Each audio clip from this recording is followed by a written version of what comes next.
Boxing King Media in association with Boxer for the first time. Ricky, the hitman, the legend himself.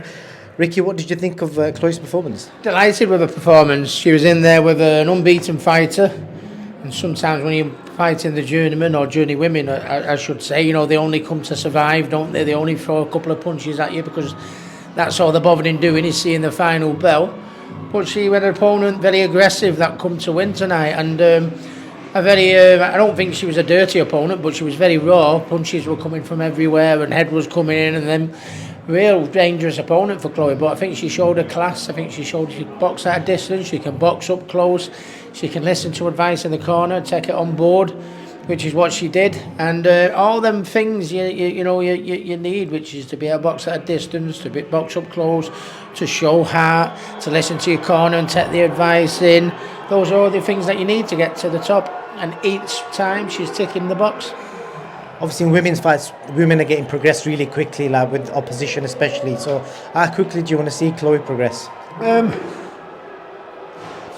think it will be very important for me and for us and Wassermans to, and all of us, to be honest, to hold it back. Needless to say, you know, the Sauerland boys and Wasserman boxing, they've been in this game, you know, from certainly promoter-wise, even longer than me, you know, but I know the game as well, and I think she's got a good team behind us, and I think it'll be hard to hold her back, but when we do make the move with her, it'll be a team decision, and it'll be the right decision for Chloe, and it could be sooner rather than later because of the way she's developing. I'd rather, as the coach, have it the other way around, but if she's old enough, she's good enough, and you know, it doesn't matter how many fights she had. I think she's got a good team behind her, and we'll know when to let her off the leash, as they say.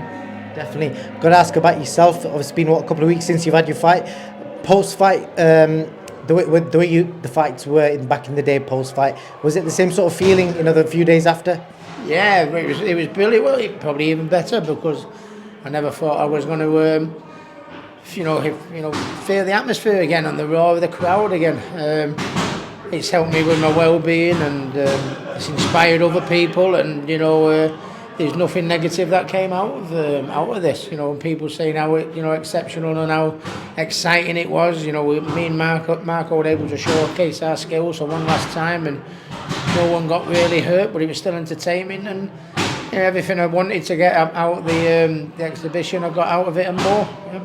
There's strong rumours that you could end up facing Floyd Mayweather in an exhibition. Would you fancy that? I don't know whether I do or I don't.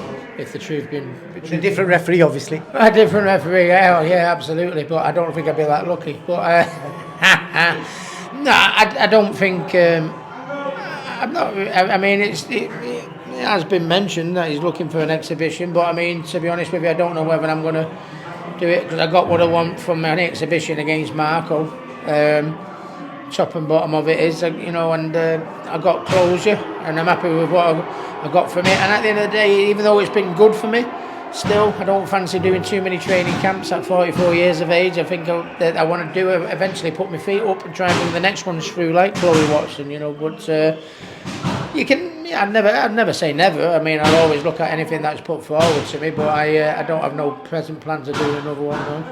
You must have loved the feeling of walking out, because I was there ringside, and the reaction was crazy. To imagine that you're a retired fighter, to be pulling that type of crowd, and I was sat next to your parents actually, so it was amazing. In the UK, it's you know, the cost of living is absolutely sky high. You know what I mean, and you know, coming up to Christmas, you know, when bearing in mind the cost of living is so expensive, you know, for the crowd to turn out like they did in the droves for me was very, very emotional, very, very special for me. You know what I mean? I didn't think it'd be empty.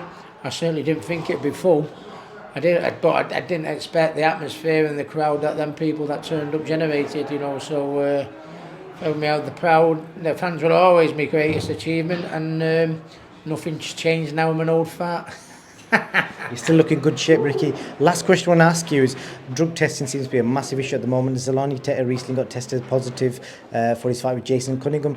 Do you ever think back and think maybe what if back in the day some of the guys that you fought when testing wasn't as prominent may have been messing about with stuff?